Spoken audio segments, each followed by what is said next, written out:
আউযু বিল্লাহি মিনাশ শাইতানির রাজিম। বিসমিল্লাহির রহমানির রহিম। সকল প্রশংসা মহান আল্লাহ রাব্বুল আলামিনের জন্য, যিনি আমাদেরকে সৃষ্টির শ্রেষ্ঠ সেরা জীব আশরাফুল মাখলুকাত হিসেবে সৃষ্টি করেছেন এবং এই পৃথিবীতে প্রেরণ করেছেন। সকল প্রশংসাই সেই মহান আল্লাহ রাব্বুল আলামিনের জন্য। আমরা প্রত্যেকেই শুকরিয়া আদায় করব মহান আল্লাহ রাব্বুল আলামিনের দরবারে। আলহামদুলিল্লাহ, আলহামদুলিল্লাহ, আলহামদুলিল্লাহ। ভাই কি খবর চান?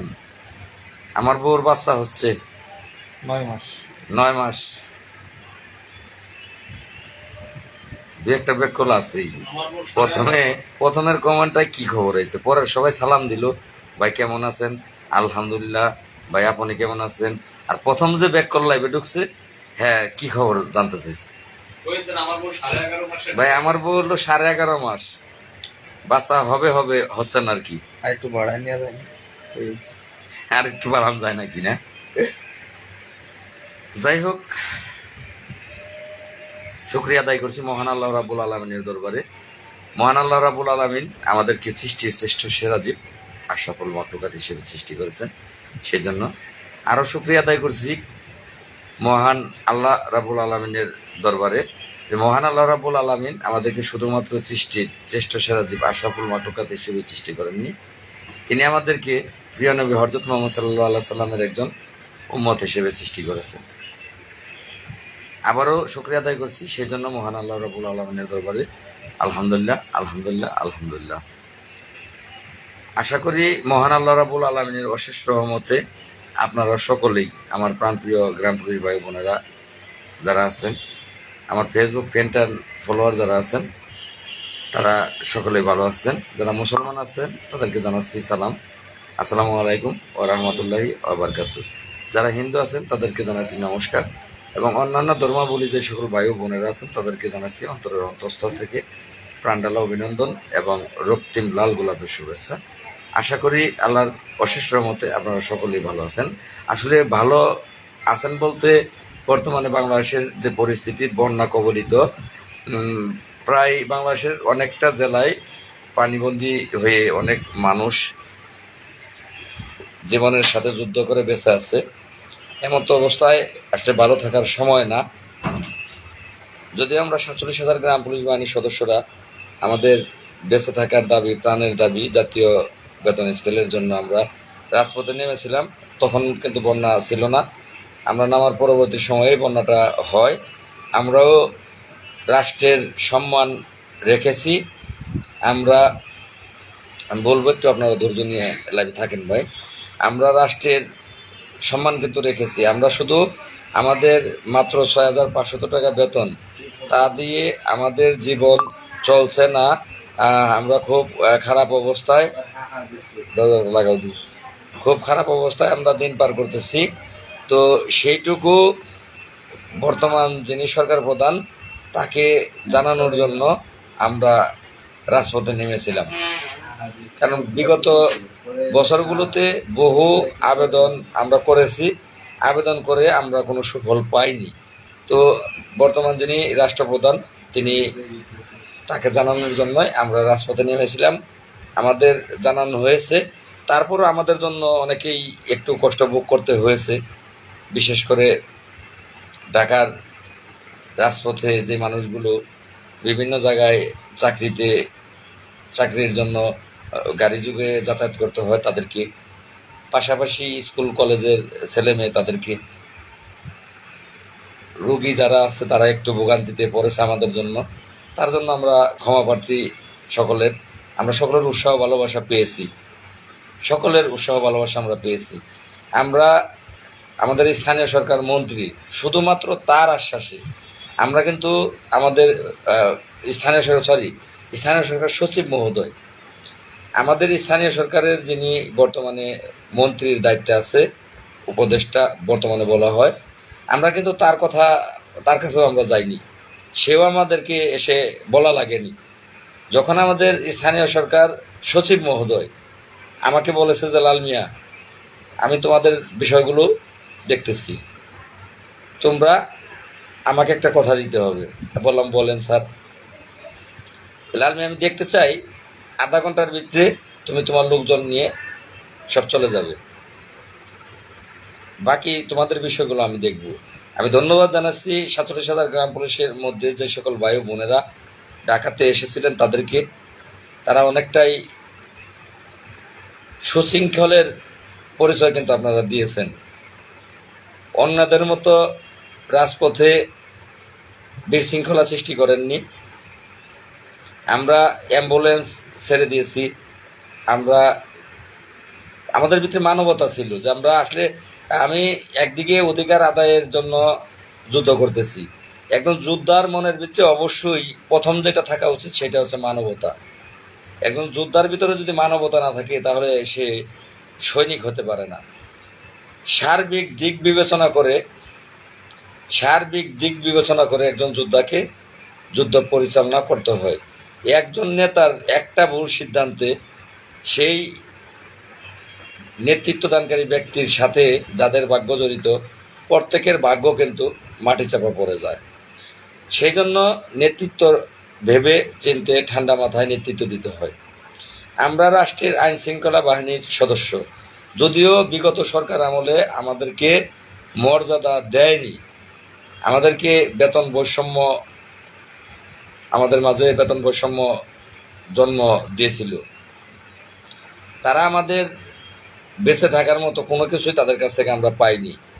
সেই কারণেই তো আমরা রাজপথে নেমেছিলাম। কিন্তু আমরা সবসময় মাথায় রেখেছি গ্রাম পুলিশ বাহিনীর সদস্যরা যে আমরা একটি বাহিনীর সদস্য। আসলে ভাত খেতে গেলে ভাত পরে 100 জন মানুষের মধ্যে 100 জন মানুষই এক মনোভাবের হয় না। দু একজনের মনোভাব সেখানে অন্যরকম থাকে, নানান রকম মনোভাবের মানুষ থাকে যখন হাজারে পরিণত হয় সেখানে। তারপর আমি যে ভলেন্টিয়ারদেরকে এখানে দায়িত্ব দিয়েছিলাম, তারা তাদের দায়িত্বশীল হয়ে পালন করেছে। সর্বোপরি আমরা 2-4 জন সর্বোচ্চ চেষ্টা করেছি আমরা যে রাষ্ট্রের প্রজাতন্ত্রের কর্মচারী, শুধু কর্মচারী না, প্রজাতন্ত্রের কর্মচারী কিন্তু অনেকেই, আমরা বাহিনীর সদস্য, আমাদের আলাদা একটু দায়িত্ব আছে, বিশেষ করে মানুষের জানমালের নিরাপত্তা। আল্লাহর অশেষ রহমতে আমরা সেটুকু করতে পেরেছি। গতকালকে আনসারেরা ঢাকাতে আন্দোলন করেছে।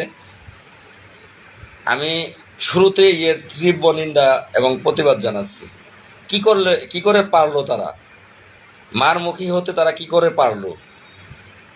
এটা কোনো সভ্য জাতির কাজ হতে পারে না, এটা কোনো বাহিনীর কাজ হতে পারে না। বাহিনী প্রয়োজনে মার খাবে কিন্তু মারতে পারবে না। কারণ কাকে মারবে? জনগণকে। জনগণের জানমালের নিরাপত্তা দেওয়ার জন্যই বাহিনী। রাষ্ট্রের জনগণের টাকা দিয়েই বাহিনীর সদস্যদের বেতন, সারা বাংলাদেশের সরকারি কর্মচারীদের বেতন পরিশোধ করা হয়। যাদের বেতন আপনি খাচ্ছেন, যাদের বেতনে আপনি আপনার পরিজন নিয়ে বেঁচে আছেন, তাদেরকে মারবেন, এটা কোনো বাহিনীর দ্বারা এই কাজটা এটা মেনে নেওয়া যায় না। তার তীব্র নিন্দা এবং প্রতিবাদ জানাচ্ছি আমি। এটা একটা ন্যাক্কারজনক কাজ কিন্তু তারা করেছে। আরো বিশেষ করে যাদের জন্য আজকে আমরা রাজপথে নামতে সাহস পেয়েছি, রাজপথে আমাদের অধিকার আদায়ের জন্য স্লোগান দিতে সাহস পেয়েছি, তারা হচ্ছে ছাত্র সমাজ। তাদের কারণেই এই দেশ দ্বিতীয়বার স্বাধীনতা অর্জন করেছে, দ্বিতীয়বার মানুষ অধিকার ফিরে পেতে যাচ্ছে, দ্বিতীয়বার মানুষ তার মনের কথাগুলো রাজপথে দাঁড়িয়ে প্রকাশ করার সুযোগ পাচ্ছে এই ছাত্রদের জন্যই।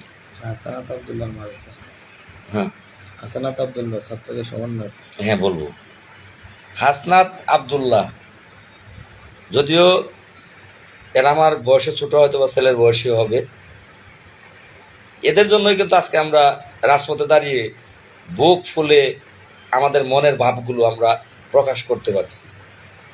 আজকে সেই হাসনাত আব্দুল্লাহ কিন্তু করুণ অবস্থা, সে কিন্তু মেডিকেলের বেডে মৃত্যুর শয্যায় লড়ছে। ছি, নেক্কারজনক একটা ঘটনা এই আনসার সদস্যরা ঘটালো। নেক্কারজনক, লজ্জা, এটা এই দেশের লজ্জা, এই জাতির লজ্জা। আর যাদের জন্য আমরা আমাদের অধিকার ফিরে পাবার পথে, আমাদের অধিকারের জন্য আমরা রাস্তায় দাঁড়াতে পারছি, আমাদের মনের কথাগুলো আমরা সকলকে বলতে পারছি, সেই তাদেরকেই কয়েকদিনের মাথায়, 1 মাসও হয় নাই, সেই তাদের উপর বর্বরতা, নির্মমভাবে তাদের উপর হামলা। 47,000 গ্রাম পুলিশ বাহিনীর সদস্যদের পক্ষ থেকে এর তীব্র নিন্দা এবং প্রতিবাদ জানাচ্ছি। যারা এই দেশকে, আসলে তারা তো অধিকার আদায় করতে আসেনি, তারা দেশটাকে অশান্ত করতে এসেছে। মাত্র 10-15 দিন আগে তাদের গ্যাজেট দিয়েছে, আমরা কিন্তু আমাদের গ্যাজেট দেয়নি। আমরা বিশ্বাস করি যারা রাষ্ট্রের গুরুত্বপূর্ণ দায়িত্বে আছে তারা কোরআন শপথ করে কিন্তু এখানে দায়িত্বে এসেছে, কোরআনকে শপথ করে। তারা মিথ্যা বলবে না, তাদের প্রত্যেকটা কথা মূল্যবান। তাদের কথাগুলোই বইয়ের কথা, তাদের কথাগুলোই পরবর্তীতে সংবিধান হবে। তাহলে তারা মিথ্যা কথা বলবে না।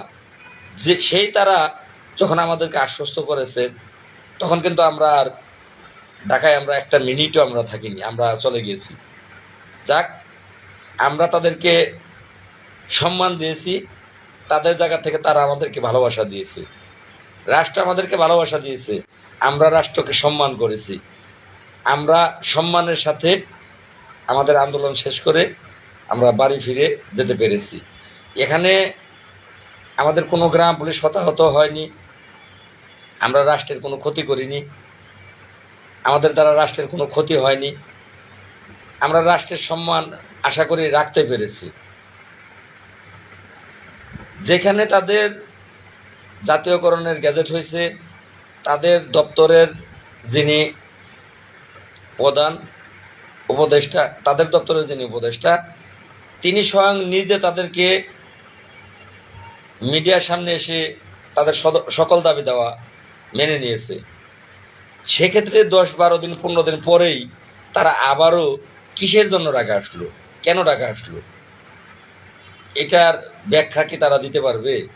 একটা গ্যাজেট হইলে সেই গ্যাজেটটা বাস্তবায়ন করতে গেলে তারা শিক্ষিত না হলে তারা কেন জাতীয়করণ দাবি করলো? যদি তারা শিক্ষিত না হয়, সেই গ্যাজেটটাকে বাস্তবায়ন করতে গেলে অবশ্যই অর্থ মন্ত্রণালয় থেকে বাজেট ছাড় করাতে হবে, অর্থ মন্ত্রণালয়ে বাজেট পেশ করতে হবে, সেখান থেকে বাজেট ছাড় করাতে হবে। তারপরে না বেতনের বিষয়, 4টা আন্তঃমন্ত্রণালয়ের মিটিংয়ের ব্যবস্থা করতে হবে, সকল মন্ত্রণালয় সম্মিলিতভাবে সম্মতি জ্ঞাপন করার পরে আমরা বেতন পাব। তার জন্য অনায়াসে 6 মাস বছর চলে যাবে, অনায়াসে। আর রাষ্ট্রের এখন ক্লান্তি লগ্ন, রাষ্ট্রের কিন্তু এখন ক্লান্তি লগ্ন। রাষ্ট্রটাকে একটু ঘুরে দাঁড়াতে দিতে হবে। আমাদের যিনি প্রধান উপদেষ্টা, তিনি প্রত্যেকটা সেক্টর হিসাব কিতাব তার মাথায় সে নেবে, তারপরে না সে সকলের দাবিগুলো পূরণ করবে। এতে করে অনায়াসে 6 মাস বছর লাগবে। তো যেখানে গ্যাজেট হলো সেখানে মাত্র 10-15 দিনের মধ্যে আবারও তারা ঢাকা আসলো। কেন আসলো সেটা আসলে আমি বুঝি না। আপনারা জানেন কিনা আমি জানি না, সেটা আমার মাথায় ধরতেছে না যে কেন তারা ঢাকা আসলো। তো আমি আবারও এর তীব্র নিন্দা ও প্রতিবাদ জানাচ্ছি।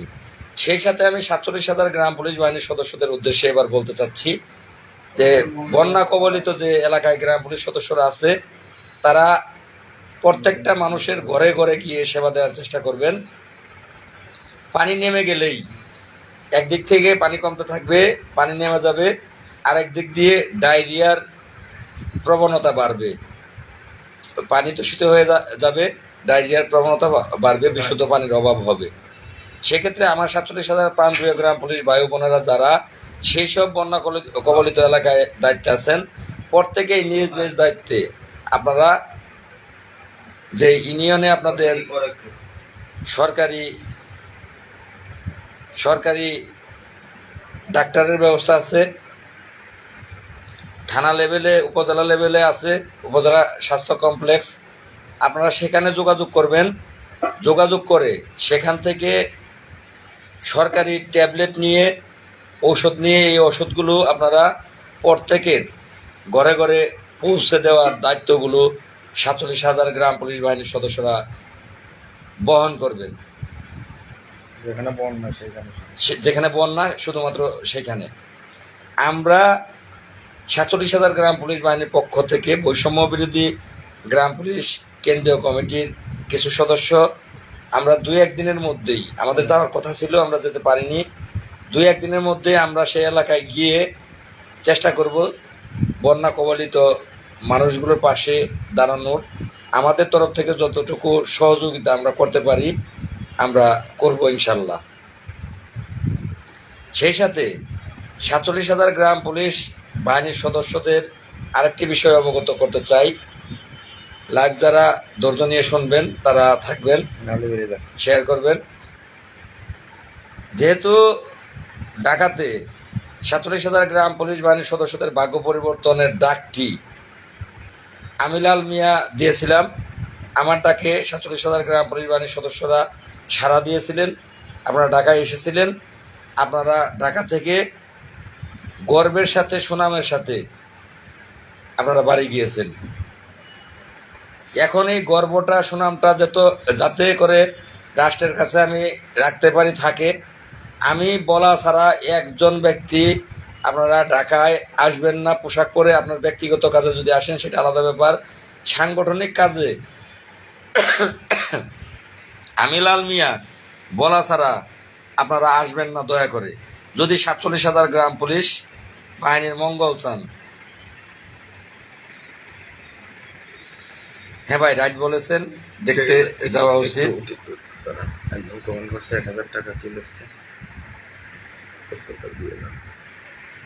আমি এখন কারো কমেন্ট দেখতেছি।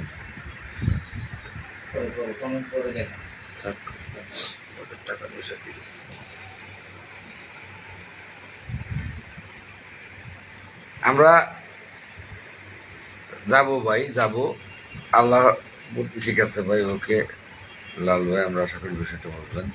লাল ভাই আশা করি, যাই হোক, যদি মনে করেন, আপনারা যদি মনে করেন যে লাল মিয়া ভাইয়ের দ্বারা সম্ভব ভাগ্য পরিবর্তন 47,000 গ্রাম পুলিশের, তাহলে আমার বাইরে একজন গ্রাম পুলিশ সদস্য যদি ঢাকা আসেন, যদি কোনো গ্রাম পুলিশ সদস্যর কারণে 47,000 গ্রাম পুলিশের ভাগ্যের বিন্দু পরিমাণের ক্ষতি বা বিঘ্ন ঘটে, তাহলে কিন্তু তাকে ছেড়ে দেওয়া হবে না।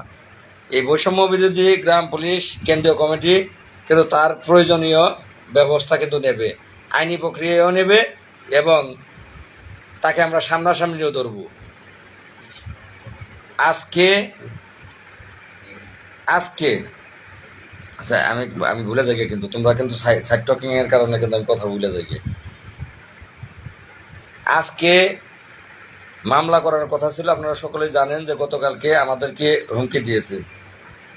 আপনাকে মারা হুমকি দিয়েছে, কেউ তো ঘরে বসে থাকবে না, সবাই আসবে আপনাকে দেখতে। উত্তরটা দিয়ে দেন। দায়ী কৃষ্ণ তন্মিয়া। আচ্ছা, কৃষ্ণ একটা কমেন্ট করেছে, কৃষ্ণের কমেন্টের উত্তর আমি পরে দিচ্ছি। আমি কমেন্টের উত্তরটা পরে দিচ্ছি। আজকে আমি থানায় গিয়েছিলাম জিটিএনটি করার জন্য, কিন্তু আমাদের মধ্যে যারা বয়স্ক সিনিয়র ব্যক্তিত্ব আছেন অনেকেই আমাকে ফোন দিয়েছেন যে লাল মিয়া ভাই তারাও গ্রাম পুলিশ সদস্য, কমান্ডার মোস্তফা কামাল 2 চাকরি করে, এই বিষয়ে লিখিত আবেদন জমা দেওয়ার কথা ছিল, জমা দিলেই তার চাকরি থাকবে না। এই ব্যাপারেও আমাকে সকলে অনুরোধ করেছে যে ভাই আমরা সকলেই মানুষ, আপনার দ্বারা কোনো মানুষের ক্ষতি হোক এটা আমরা চাই না। আপনার গায়ের চামড়াটা একটু মোটা করেন, আপনাকে কেউ যদি শালা বলে আপনি দুলাভাই বলবেন, এটা অনুরোধ। সকলে কিন্তু আমার হাতে পায়ে ধরে আমাকে থামাইয়েছে যে আপনাকে কেউ শালা বললে আপনি দুলাভাই বলবেন, আপনাকে কেউ মারলে আপনি বসে বসে মার খাবেন, কিন্তু আপনি কোনো উত্তর দিতে পারবেন না, আপনি মারতে পারবেন না, এটা আপনার ধর্ম হবে। অনেককে আমাকে থামিয়েছে। থামানোর কারণে ভাই আমি ওই হাসনাত আব্দুল্লাহকে দেখতে যাবেন, আমি বিষয়টা আপনার কমেন্টের উত্তরটা দিচ্ছি ভাই। যাও খাইজনে খুব সুন্দর। আমি আপনাদের কমেন্টের উত্তরটা দেব ভাই। সেক্ষেত্রে মামলাটা সেই কারণে তাদের বিরুদ্ধে আমি করতে পারিনি, অনেকের অনুরোধে আমি ফিরে এসেছি। কিন্তু আপনাদের কিন্তু এর বিচার করতে হবে, আপনাদের। আমি ফিরে এসেছি, কিন্তু তাদেরকে এখনো সময় আছে, থামতে বলুন, থামতে বলুন, এখনো সময় আছে, থামতে বলুন। 47,000 গ্রাম পুলিশের ভাগ্য উন্নয়নের পথে তারা যেন বাধা হয়ে না দাঁড়ায়। আমি বিশ্বাস করি রাষ্ট্র গ্রাম পুলিশের যে সম্মান, সেই সম্মান গ্রাম পুলিশকে রাষ্ট্র দেবে। তার জন্য একটু সময়ের দরকার আছে, একটু ধৈর্যের দরকার আছে। সেই পর্যন্ত আপনারা সকলেই ধৈর্য নিয়ে থাকবেন, একটা লোকও ধৈর্যহীন হবেন না। আমি আবারও বলছি, আমার অনুমতি ব্যতীত যদি গ্রাম পুলিশের কোনো কেউ ডাকাতে দেয়, কেউ আসেন, তার জন্য যদি ক্ষতি হয়, তাহলে কিন্তু সেই দায় তার। আমার এখানে 9 জন সমন্বয়কারী কিন্তু আছে, আমি সহ 8 জন আরো।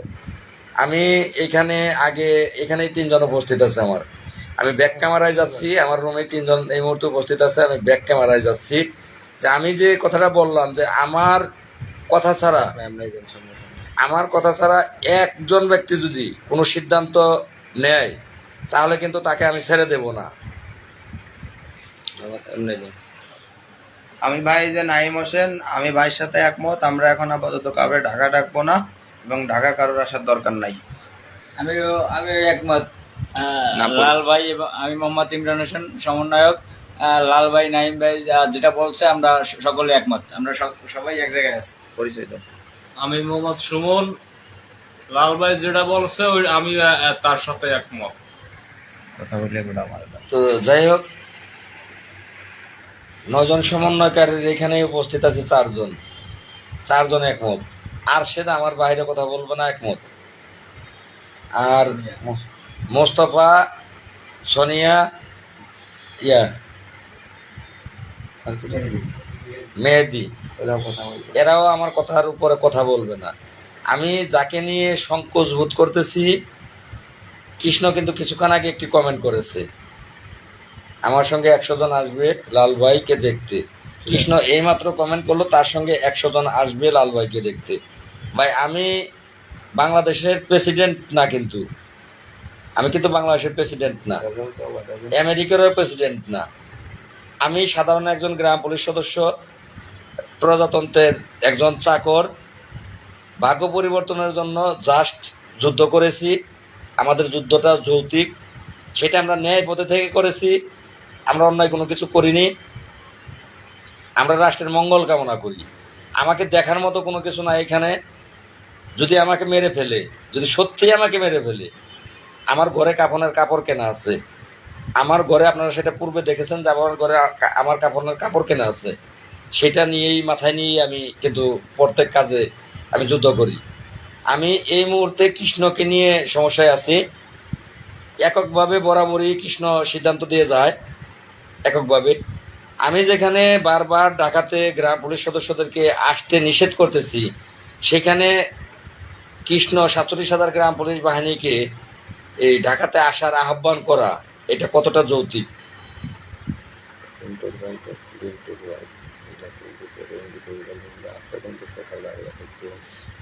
বুঝিনি। ও, রিন্টু ভাইয়ের বউ মনে হয় কমেন্ট করেছেন, আমি চিনি না, অনেকেই চিনে যে রিন্টু কই। রিন্টু আসলে রিন্টু আছে আবার অন্য জায়গায়। আমরা এক হোটেলে, এখানে তো জায়গা এই পাওয়াটা মুশকিল, আমরা এক হোটেলে নেই, বিভিন্ন হোটেলে আছি। রিন্টুর মোবাইলে চার্জ নেই, রিন্টু ভাইলো তার হোটেলে চলে গেছে, টেনশন করবেন না। বন্ধুর বাসায় গেছে, টেনশন করবেন না, আপনারা কেউ টেনশন করবেন না। কথা বলে আমার দিন তুমি বললেন। যাই হোক, যে কৃষ্ণর বিষয়টা এই এককভাবে বারংবারই তিনি কিন্তু সিদ্ধান্ত নিয়ে যাচ্ছে। আপনারা দেখেছেন, আমি কিন্তু তাকে এক বাক্যে ক্ষমা করে দিয়েছি, সেটা গতকালকের আগের দিন। এরপর থেকে কৃষ্ণকে নিয়ে কিন্তু আমি কোনো মন্তব্য বলেন, পোস্ট বলেন, কোনো কিছুই কিন্তু আমি করিনি। কিন্তু সে বারবারই এককভাবে বিভিন্ন সিদ্ধান্ত নিয়ে যাচ্ছে। এখানে আমরা 9 জন সমন্বয়কারী, তাকে আপনারা জিজ্ঞাসা করেন, তাকে আমি ফোন দিলে সে ফোন ধরে না। আপনার যদি কিছু হয় আমরা ঘরে বসে থাকবো না ভাই। ভাই আমার হইলে পরে আপনারা ঘরে বসে থাকেন না কৃষ্ণ সাহেব।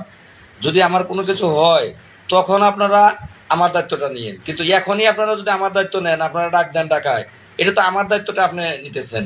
আমি না বলতেছি আপনি দায়িত্ব নিয়ে গ্রাম পুলিশ ডাকা ডাকতেছেন, তাহলে আপনি আমার দায়িত্ব নিয়ে যাচ্ছেন। আমি আবারও বলতেছি, দেশে যে আনসাররা যে জঘন্যতম একটি ঘটনা জন্ম এই দেশে দিয়েছে, একটা ইতিহাস করেছে আনসাররা, নেককার ইতিহাস। মানুষ ভালো ইতিহাস করে, আর তারা নেককার একটা ইতিহাস করলো। আমি সেই নেককার ইতিহাসের নায়ক হতে চাই না। আমি যেখানে না করতেছি, আমার একটা লোক আমার বিরুদ্ধে কথা বলার সাহস পায় না, যে কজন সমন্বয়কারী আছে। এখন তুমি এই লোকগুলোর টাকা, তুমি আমার সাথে একবারও তুমি ফোন করোনি, সমন্বয়কারী হিসেবে তো তোমার আমার সাথে ফোনে যোগাযোগ রাখা এটা পসিবল নাকি? যোগাযোগ রাখার কথা। আমি ফোন দিই তোমাকে, তুমি আমার ফোন ধরো না। তোমাকে আমি শতবার ফোন দিয়েছি এই কয়দিনে, তোমাকে আমি 100বারের বেশি ফোন দিয়েছি, 100বারের বেশি ফোন দিয়েছি। তুমি আমার ফোন কি করো? রিসিভ করো না, ধরো না। গেল, তুমি নিজে পর্যন্ত আমার বলতে পারবা না একবার তুমি আমাকে ফোন দিয়েছো। আমার অন্যান্য লোকজনদেরকে দিয়েও, অন্যান্য সমন্বয়কারীকে দিয়ে তোমার কাছে ফোন দিয়েছি, তুমি তাদের ফোনও রিসিভ করো না। তাহলে তুমি এককভাবে গ্রাম পুলিশ বাহিনীর সদস্যদের সিদ্ধান্ত দিয়ে যাচ্ছ। ভাই এখনো বলি সময় আছে, তুমি আসো, তোমাকে আমি প্রধানের দায়িত্ব দিয়ে দিই, তোমার যোগ্যতা আছে, তুমি প্রধানের দায়িত্ব পালন করতে পারবে। তাহলে তখন তুমি তোমার মনের মতো করে তুমি চালাতে পারবে, যখন যেটা তোমার মন চায়। যে আমি তো বলতেছি, একটা সমন্বয়কারীও আমার কথার বাইরে কথা বলতে পারবেন না। এখন তুমি যদি প্রধান সমন্বয়কারী হও, তখন তুমি এইভাবে বলতে পারবে। তখন আমি সহ আমার সবগুলো সমন্বয়কারী তোমার কথা মানবো আমরা, কারণ এটাই নিয়ম। তো যাই হোক, আমি আর বেশি কথা বাড়াবো না। আমার একটি ভাই লিখেছেন, হাসনাত আবদুল্লাহ ভাইকে, আসলে ওরা আমাদের ছেলের বয়স, বাবা বলি ভাই বলি, আসলে দেখতে যাওয়া আমাদের উচিত, কর্তব্য, দায়িত্ব। ছাত্ররা ব্লক এখন হাসপাতালে তার কাছে পৌঁছানোটা আসলে এত সহজ না। আপনারা হয়তো বা অনেক কিছুই ঘরে বসে বলেন, কিন্তু করাটা অনেকটাই। একজন কইছে কৃষ্ণকে আপনি কথা বলুন নাই, জনগণের পর কৃষ্ণকে ছেড়ে দিন, আমরা দেখতেছি। যাই হোক ভাই, কৃষ্ণর ব্যাপারে আমি আর কথা বলবো না। আমি আপনাদের কথা দিলাম, আমি কিন্তু এই 2 দিনই চুপ ছিলাম। কৃষ্ণর ব্যাপারে আমি আমার 9 জনকে বলে দিয়েছি। গতকালকে সকালবেলা আমি, তোমরা কৃষ্ণর কোনো পোস্টে তোমরা আমার যে 9 জন সমন্বয়কারী আছো, তারা একজন কমেন্ট করবা না। ভালো করার দরকার নেই, খারাপও করার দরকার নেই, তাকে তার মতো চলতে দাও, আমি বলে দিয়েছি। তো আমিও দেখেছেন যে আজকে কিন্তু 2 দিন পরে আবার বললাম, এই কমেন্ট করার কারণে বললাম, তাছাড়া বলতাম না, কমেন্ট করার কারণে বললাম।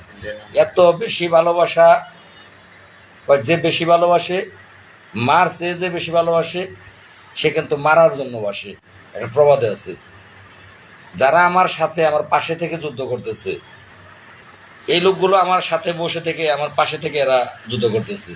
আর তোমার ভালোবাসা তুমি বাড়িতে বসে থেকে দেখাইতেছো, আর এই লোকগুলো আমার সাথে থেকে ভালোবাসা দেখাইতে। এর চেয়ে যদি তুমি, এদের চেয়েও যদি তুমি আমাকে বেশি ভালোবাসো, তাহলে তুমি আমার মা না, তুমি আমার মাসি, তুমি আমার মাসিমা, তুমি বাড়ি থেকেই দেশ স্বাধীন করবা।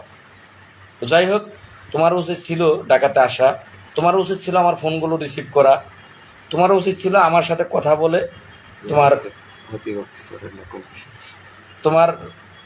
পোস্টগুলো করা, সাংগঠনিক পোস্টগুলো করা। তোমার ব্যক্তিগত পোস্ট করো, কোনো সমস্যা নাই, কিন্তু সাংগঠনিক যে কোনো পোস্টগুলো আমার সাথে তোমার যুক্তি করে করা উচিত ছিল। যাই হোক, আমি তোমার যুদ্ধ প্রথম থেকে করছে, তখন কিন্তু কোনো লোক ছিল না ভাই। তুমি তো 3 দিনের বৈরাগী, আর আমাকে তুমি তো 3 দিনের বৈরাগী। এই যে ছেলেগুলো বসা দেখছো, এগুলো 3 দিনের বৈরাগী না।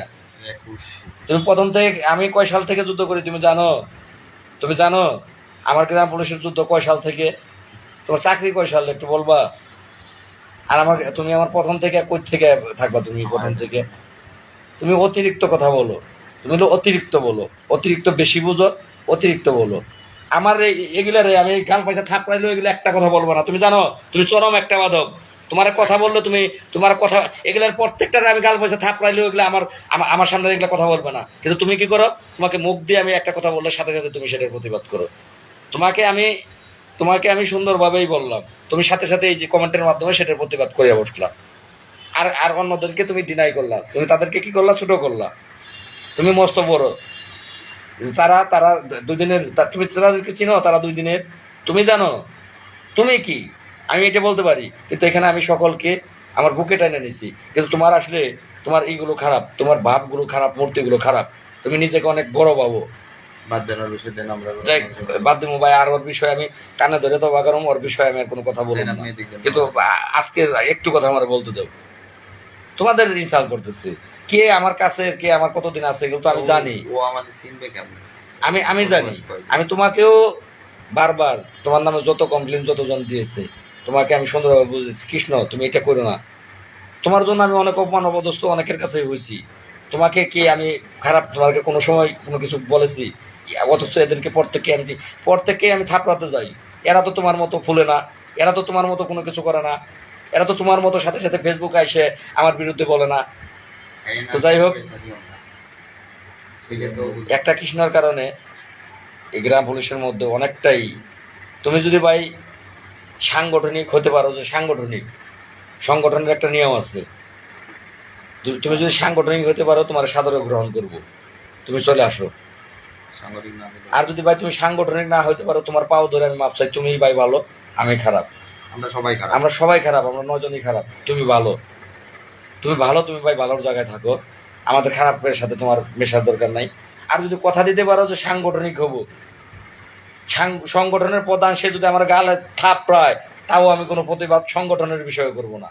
আমার ভুল পাইলে সে শাসন করতে পারে, সেটা আমি ফেসবুকে যে কান্না করব না, সেটা আমাদের আভ্যন্তরীণ ব্যাপার। একজন লেখছে, ভাই কৃষ্ণর নাম্বার আছে 31, ও যদি পাশে না থাকে ওরকম 1000টা কৃষ্ণ জন্ম নেবে পাশে। এই যে যাই হোক, ধন্যবাদ। আমি জানি যে 47,000 গ্রাম পুলিশ আসলে কার মুখের দিকে তাকিয়ে আছেন জানি। আমি শেষ কথাটা বলবো, ফুটবল বন্ধ করে না আর কারোটাই দরকার নাই। আমি কাউকে এখন কৃষ্ণর কিছু কমেন্টের কারণে আমার আবারও ক্ষিপ্ত করলো আমাকে। আমি তো অপেক্ষায় ছিলাম যে ও ঢাকা আসবে, যত কিছুই হয়েছে ও ঢাকা আসবে। ঢাকা আসলে ও ভালো জানে যে আমার অনেক রাগ, আবার আমার মনের ভিতরে অনেক ভালোবাসা। আমার সামনে আসলে আমি আর কিছু বলতে পারি না, অনেক রাগ। যখন আমি রাগ করি তখন ফেসবুক লাইভে এসে মনে হয় ওরা একেবারে কি জানি করবো, কিন্তু আমার সামনাসামনি আসলে আমার আর কোনো কিছু থাকে না। আমি অপেক্ষায় ছিলাম ও আসবে, কিন্তু আসলে ওই দূরে বসে এক ফেসবুক আছে ওর এক বন্দুক আছে, সেটাও ব্যবহার করতেছে, তাই এটা ওর ব্যাপার। তো আমি শেষ যে কথাটা বলবো, যদি আমার প্রতি আস্থা থাকে আপনাদের, আবারও শেষমেশ বলতেছি, যদি আমার প্রতি আপনাদের আস্থা বিশ্বাস থাকে, আর আমার বিশ্বাস আছে সরকারের প্রতি, রাষ্ট্রের প্রতি, আমার স্যারদের প্রতি, আমার সচিবালয়ের সচিব স্যারদের প্রতি আমার বিশ্বাস আছে, তদ্রূপ যদি আপনাদের বিশ্বাস থাকে, তাহলে আপনারা চুপ করে ঘরে বসে থাকবেন। যখন আমার প্রয়োজন, ঢাকা আসার প্রয়োজন পড়লে আমি আপনাদেরকে বলবো, বাংলার ফাটা কেষ্ট লাল মিয়া ভাই দরকার নাই, এগুলোর দরকার নাই। আমি আপনাদের একজন ভাই, দোয়া করবেন আমার জন্য। ইনশাল্লাহ আপনারা জাতীয় বেতন স্কেল নিয়েই ঘরে যাবেন, কিন্তু সেটা এই যে আবারও বলি, আগামীকাল মঙ্গলবারই হয়ে যাবে না, কিন্তু মঙ্গলবারে কিন্তু হচ্ছে না, এটা মঙ্গলবার আন্তঃমন্ত্রণালয় মিটিং হচ্ছে। এরকম মিটিং আরো 2-4 বার হবে, আরো 2-4 বার হবে, ধৈর্যের ফল সুমিষ্ট হয়। চেষ্টা করতেছি যত দ্রুত করা যায়, 15 দিনে হয়ে গেলে ভালো, চেষ্টা করতেছি, কিন্তু কাল হয়ে যাবে। আমি কিন্তু মিথ্যা বলি না, আমার মুখ থেকে একটা মিথ্যা পাবেন না। কিন্তু দুঃখজনক ব্যাপার, সত্যের বাত নাই, মিথ্যারই বাত, মিথ্যা যারা বলে তাদের। যাই হোক, কালকে আপনারা জানতে পারবেন, চেষ্টা করব। কালকেও মন্ত্রণালয়ে যাওয়ার স্যারকে বলা আছে যে মন্ত্রণালয়ে যাব, আপনারা দোয়া করবেন। 2টার পরে যাব কালকে, 2টার পরে গিয়ে চেষ্টা করব আপনাদের সঠিক খবর এবং সঠিক সিদ্ধান্ত আবারও নেওয়ার জন্য। তো যাই হোক, একটা লোক আপনারা ঢাকা আসেন না, আমার ডাক ছাড়া কারো কথায় আপনারা আসেন না, এটা অনুরোধ রইল, আপনাদের পায়ে ধরে অনুরোধ করতেছি। এবার নাইম অল্প কিছু কথা বলবে, তারপর লাইভ থেকে বেরিয়ে যাবো। ধন্যবাদ সকলকে। আসসালামু আলাইকুম। 47,000 গ্রাম পুলিশ বাহিনী সবাইকে সালাম। তবে একটা কথা বলতে চাই যে আমাদের যে গ্রাম পুলিশ বাহিনীর যে সংগঠন আছে, যে বৈষম্য বিরোধী যে সংগঠন আছে, এর যে প্রধান নেতৃত্বে আছে আমাদের যে লাল মিয়া ভাই, আমরা সবাই তার যে সে যে দাবিটা করলো যে কারুর ঢাকা আসার দরকার নেই, এর তো একটা যুক্তিযুক্ত কারণ আছে। কালকে যদি আনসারদের ওই ঝামেলাটা না হতো তাহলে তার সে কাউকে নিষেধ করতো না, সবাই ঢাকা আসলেও কোনো সমস্যা ছিল না। আমরা তো কোনো আন্দোলন বা কোনো কিছুর ডাক দিচ্ছি না। এখন আমাদের কাজ এখন মন্ত্রণালয়ে, আল্লাহ দিলে দেখেছেন আমরা কালকে 2জন মন্ত্রণালয়ে গেছিলাম, আবার গতকালকেও আমরা 2জন যাব মন্ত্রণালয়ে দুপুর পর। আল্লাহ দিলে আপনাদের ভাগ্য উন্নয়নের জন্য যা যা করার আমরা তো করতেছি। আপনারা কারুর কথায় বিভ্রান্ত, কোনো লোকের বিভ্রান্তি হওয়ার কথাই কেউ ঢাকা আসেন না। ঢাকা এসে আমাদের কপালে যে 47,000 যে 47,000 গ্রাম পুলিশের যে কষ্ট, এই দুঃখটা আর আপনারা দীর্ঘায়িত করেন না। অতি দ্রুতই আমাদের যে দাবি দেওয়া আছে ইনশাল্লাহ সব কিছুই পূরণ হবে, কিছু সময় দিতে হবে ভাই, সময় ছাড়া হবে না। এখন দেখেন লাল মিয়া ভাই যে বলছিল না যে আমাদের 4 আন্তঃমন্ত্রণালয়ের মিটিং হবে, সে মিটিংয়ের চিঠি কিন্তু ইস্যু হয়ে গেছে এবং কালকে মিটিং। সে যেটা বলে দেখবেন তার কথার সাথে কাজ মিলে কিনা, আপনারা দেখবেন এইটা। তাছাড়া আপনাদের তার কথার বাইরে কারোর এখন কথা বলার দরকার নেই। যে যা বলতেছে করুক, কালকে থেকে তো অনেক মেরে ফেলার হুমকি থেকে অনেক কিছুই আসছে। তা আমরা তো ওইসব পড়ুয়া করে আমরা এই যে এখন দেখেন আমরা কিন্তু এই যে 4 জন আমরা কিন্তু এখনো ঢাকার বুকে আছি, ঢাকার বুকে এখনো বসে আছি। তা যারা পারবে না তারা আমাদের নিয়ে ষড়যন্ত্র করবে, অনেক কিছুই করবে, করুক, তাতে কোনো সমস্যা নেই। যে যা করবে ভাই 11টায় মিটিং, ভাই মিটিংয়ে তাহলে এক কাজ করেন মিরাজ ভাই, আপনি তাহলে, মিরাজ না তো কি লিখলো, মোহাম্মদ আলী ভাই, আপনি তাহলে এসে ওই মন্ত্রীদের সাথে যে উপদেষ্টা আছে তাদের সাথে আপনি যদি পারেন তাহলে মিটিংয়ে বসেন, ঠিক আছে? আপনি মিটিংয়ে বসেন তাহলে আরও ভালো হবে, আপনারে নিবে, আপনি যেই আছে। আমি একটা কথা বলতে চাই, আপনারা সবাই ঠান্ডা মাথায় থাকেন। এই মুহূর্তে ঢাকা কারোর ঢোকার দরকার নেই। আল্লাহ দিলে আমাদের যে ভাগ্য উন্নয়নের কাজ দ্রুত গতিতে এগিয়ে চলতেছে। কারোর কথায়, কর্মচারী ইউনিয়ন সহ কারোর কোনো কথায় বিভ্রান্তি হওয়ার দরকার নাই। আমরা তাদের ভাই ভাবি, তারা আমাদের যে যা ভাবে ভাবুক, আমাদের কোনো নাই। আমরা তাদের ভাই বলে কথা বলি, সম্মান করি, ঠিক আছে? আর তারা যদি আমাদের শত্রু ভেবেই করে যে তাদের সব কিছু শেষে যাচ্ছে, সেটাতে আমাদের কিছু করার নাই। এটা সাধারণ গ্রাম পুলিশ যারা আছে এখন অনেকটা বুঝে ফেলছে, আরও বুঝবে, 2-4 দিন গেলে আরও বুঝবে। সবাই বুঝুক, সবার হেদায়েত দিক, এবং আমাদের ক্ষতি করার যারা চেষ্টা করতেছে এদের সবার বিচার উপর আল্লাহ করবে, আমরা না করতে পারলেও আল্লাহ করবে। আর 47,000 গ্রাম পুলিশ বাহিনীর সদস্যরা দেখছে না ভাই, আনসার বাহিনীর জন্য আমাদের কোনো প্রভাব পড়লো না, ওদের জন্য আর আমাদের ভালো হয়েছে। ভালো খারাপ কোনোটাই আমি দেখি না। ওদের জন্য ভালো কি খারাপ হয়েছে এটা আপনারা সময় আসলেই বুঝতে পারবেন ভাই, এখন আর বলতেছি না। আমরা তো আর আনসার বাহিনীর মতো ওরকম কাজ করব না। আমরা তো আন্দোলন করছি শান্তিপূর্ণ, আমাদের আশ্বাস দিতে সেইভাবে বাস্তবায়ন করতেছে, আমরা সেইভাবে আমরা চুপ হয়ে গেছি সবাই। তাছাড়া তো আমাদের কিছু না। আপনাদের উনিদেরও তো প্রজ্ঞাপন জারি করছিল, প্রজ্ঞাপন তো গেজেট তো উনিদের হয় নাই, ওনারা কিন্তু 10 দিন পর দেখেন ঠিকই আবার আন্দোলনে লেবে কালকে একটা কি কাহিনী করে ফেলছে। আমরা ওইসব কোনো কিছুর ভিতরে যাব না। আমাদের যে দাবি দেওয়াগুলো আছে সব কিছুই মেনে নিবে, পর্যায়ক্রমে একটু সময় দিতে হবে, এইটাই সবার কাছে অনুরোধ, এইটাই। তাছাড়া আমাদের কোনোই নাই। কিন্তু আপনাদের একটা রিকোয়েস্ট করতে চাই শেষ, যে আপনারা কারুর কোনো কথাই, ভাই যতক্ষণ লাল মিয়া ভাই আছে সে যতক্ষণ না বলে কারুর কথাই ঢাকা এসে কোনো বিশৃঙ্খল কোনো পরিবেশের সৃষ্টি করার দরকার নেই। এতে কি হবে, আমাদের ভাগ্য উন্নয়নের বাধা হবে। আমরা চাচ্ছি না যে আমাদের যে ভাগ্য উন্নয়নের যে পথটা দিন দিন এগেছে এটা যেন আমাদের কেউ বাধা সৃষ্টি না করতে পারে, সেই দিকে ভাই আপনাদের খেয়াল রাখতে হবে। ভাই আমার চাকরি 18 সালে ভাই, না আমার চাকরি 17 সালে ভাই, 17 সালে চাকরি। আমার চাকরির বয়স বেশি না, 7 বছর চলে আর কি।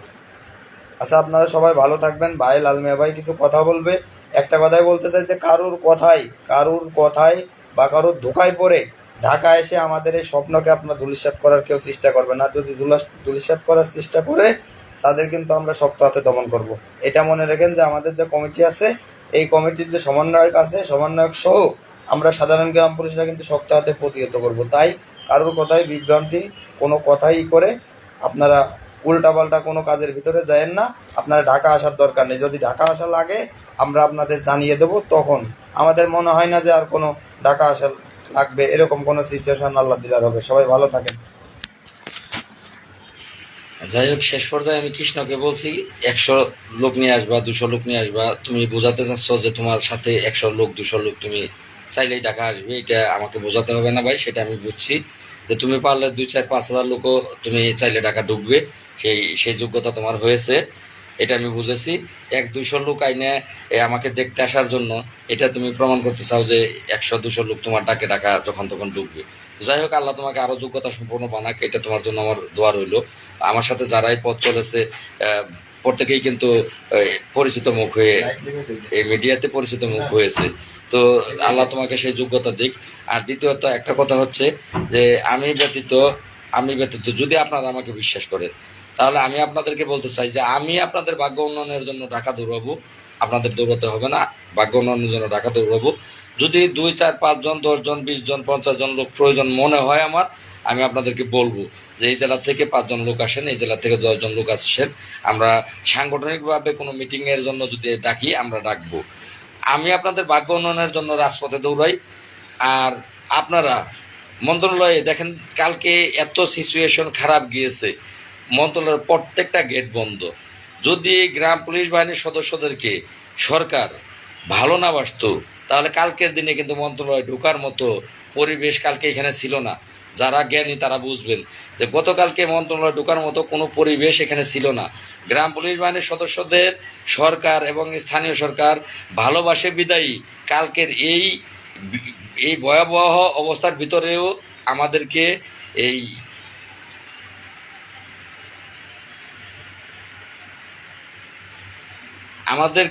কিন্তু মন্ত্রণালয়ে ঢোকার অনুমতি দিয়েছে। আমরা স্যারের সাথে কথা বলতে পেরেছি, এটাই তো সম্মান। এর চেয়ে বড় সম্মান আর কি চান বলেন?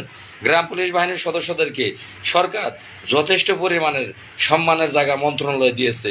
আশা করি আপনাদের পক্ষ থেকে আমি যখন তখন আপনাদের সকল দুঃখ দুর্দশার কথা নিয়ে মন্ত্রণালয় স্যারের কাছে যেতে পারবো, আমি এই সচিবালয় স্যারের কাছে যেতে পারবো।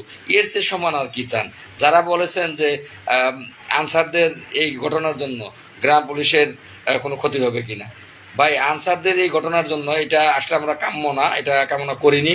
এটা অনাকাঙ্ক্ষিত ঘটনা তারা ঘটিয়েছে, কিন্তু আমাদের কিছু আসা যায় না।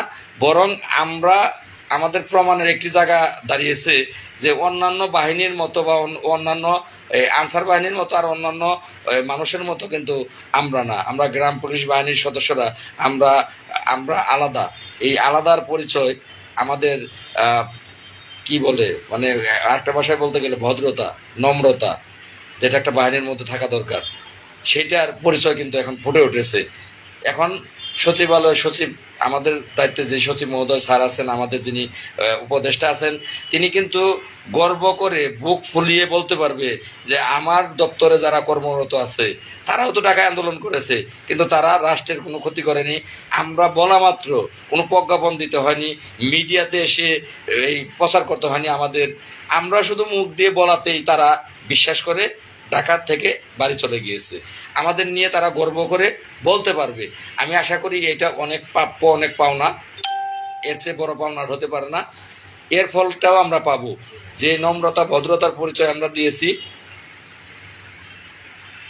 ভাই আনসার সম্পর্কে আমার জানার দরকার নাই, তাদের বেতন ভাতা কত আমার জানার দরকার নাই। আনসার সম্পর্কে আমরা মাথা ঘামাবো না, আমরা যারা গ্রাম পুলিশ আছি। আর যদি আপনি বাইরের হয়ে থাকেন, আপনাকে বলছি ভাই, যদি বাইরের হয়ে থাকেন, আমরা যেহেতু গ্রাম পুলিশ, ধন্যবাদ আপনাকে, আপনি আমাদের লাইভ দেখেন তার জন্য। তো আনসার নিয়ে ভাই আমাদের কাছে ব্যাখ্যা নাই চান, কারণ আনসার আমাদের মধ্যে না, তাদের নিয়ে আমরা কোনো ব্যাখ্যা করতে চাই না ভাই। তো যাই হোক, আমার লাইভ শেষ পর্যায়ে কৃষ্ণ আরেকটি কমেন্ট করেছে যে কথাটা আমি অন্যদিকে ঘুরাচ্ছি না। আমি আবারও তোমার ওই প্রশ্নের উত্তর দিতে হচ্ছে যে তুমি কেন এককভাবে, তুমি তো আমাকে ফোন দিতে পারতে। এই যে 100 জন লোক নিয়ে তুমি ঢাকা আসবা, এইটাও তো আমাকে ফোন দিতে পারতে। এখন তুমি ফোন দিতে আমাকে ভয় পাও না লজ্জা পাও, কোনটা? এটা একটু বলো। তুমি কি আমাকে ফোন দিতে পারো না যে লাল ভাই আমি 100 জন লোক নিয়ে আমি বুধবার দিন ঢাকা আসুম, মঙ্গলবার দিন ঢাকা আসতে চাচ্ছি, আপনি কি বলেন? এটা কি তুমি আমাকে ফোন দিয়ে জিজ্ঞেস করতে পারো না? তুমি ফেসবুক লাইভে এসে তোমাকে লাইভে মানুষকে দেখিয়ে তোমার বলতে হয় যে 100 জন লোক নিয়ে আমি লাল মিয়া ভাইকে দেখতে ঢাকা যাচ্ছি। এটা তুমি তো আমাকে ফোন দিতে পারো। আমি কি তুমি ফোন দিলে আমি ফোন রিসিভ করবো না বা রিসিভ করি নাই এমন কখনো আছে? বলো দেখি। তুমি 3-3 বার ফোন দিছো, তুমি বললা আর আমি বিশ্বাস করলাম। কোথায় তুমি 3-3 বার ফোন দিছো? তোমার কোনো ফোন ভাই আমার এই সেটের ভিতরে আসেনি। মিথ্যা ভাই বলবা না, মিথ্যা আমি পছন্দ করি না। মিথ্যা শুনলে আমার মাথায় কিন্তু আগুন জ্বলে মিথ্যা কথা শুনলে। তোমার ফোনের অপেক্ষায় ছিলাম, বরং তোমাকে আমি 1000 বার ফোন দিয়েছি, 100 বার না, 1000 বার আমি তোমাকে ফোন দিয়েছি, তুমি আমার ফোন রিসিভ করো না। আমি তোমাকে ফোন দিচ্ছি তোমার সাথে কন্ট্যাক্ট করার জন্য, যে কি আসলে আসলে ঘটনা কি আমি তোমার কাছ থেকে জানার জন্য। তুমি ফোন রিসিভ করো না, তুমি বলতেছো তুমি আমাকে ফোন দিয়েছো। যাই হোক ভালো ভাই, তুমি সত্য আমি মিথ্যা ভাই। আমি তোমার ফোন রিসিভ করি না, আমি মিথ্যাবাদী ভাই, আমার লোকগুলো সবাই মিথ্যাবাদী ভাই। তুমি সত্য, তুমি সঠিক। তারপরও বলছি কোনো রাগ অভিমান না। তুমি আসলে তোমাকে ফুলের মালা কারো গলায় আমি দেইনি, আমি তোমার গলায় দেব। তোমাকে ফুলের মালা দিয়ে আমি বরণ করব। তুমি কবে আসবে আমাকে জানিয়ে আসবা, আমি ফুলের মালা কিনে রাখবো, তোমার ফুলের মালা দিয়ে ভাই আমি বরণ করে নেব। আমি কাউকে কিন্তু মালা দেইনি, কিন্তু আমি কথা দিলাম আমি তোমাকে ফুলের মালা শাহবাগ থেকে কিনে এনে ফুলের মালা তোমার গলায় দিয়ে আমি তোমার বরণ করবো, তুমি যদি আসো। কিন্তু কিছু শর্ত আছে, সেই শর্তগুলো অবশ্যই তোমাকে খেয়াল করতে হবে, সেগুলো সাংগঠনিক শর্ত, সেগুলো খেয়াল করে তারপরে তোমার এখানে আসতে হবে। তুমি যদি ফুলের মালা নিতে চাও, এটা তোমার ব্যাপার ভাই, তুমি কি করতে চাও। যাই হোক,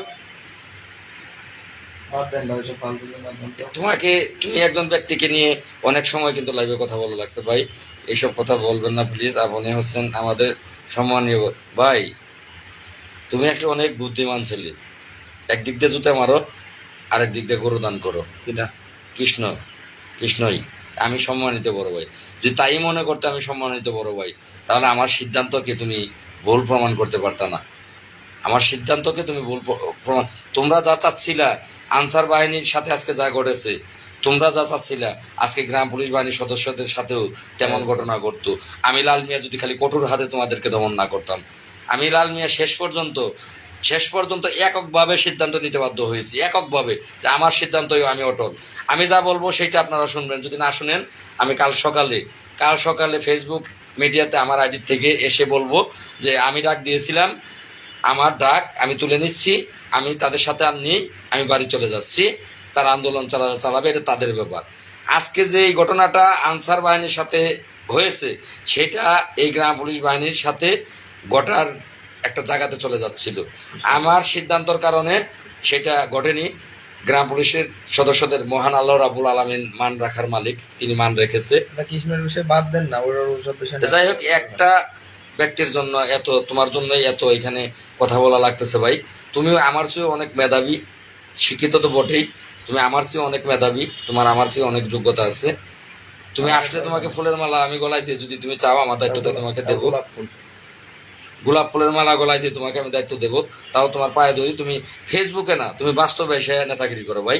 তুমি ফেসবুকে নেতাগিরি বাড়ি বসে থেকে করতেছো, সেটা না করে তুমি ঢাকা এসে তুমি নেতাগিরি করো। আমার জায়গা প্রয়োজন, আমি তোমাকে ছেড়ে দেবো। সকলে ভালো থাকবেন। আসসালামু আলাইকুম ওয়া রাহমাতুল্লাহি ওয়া বারাকাতুহু।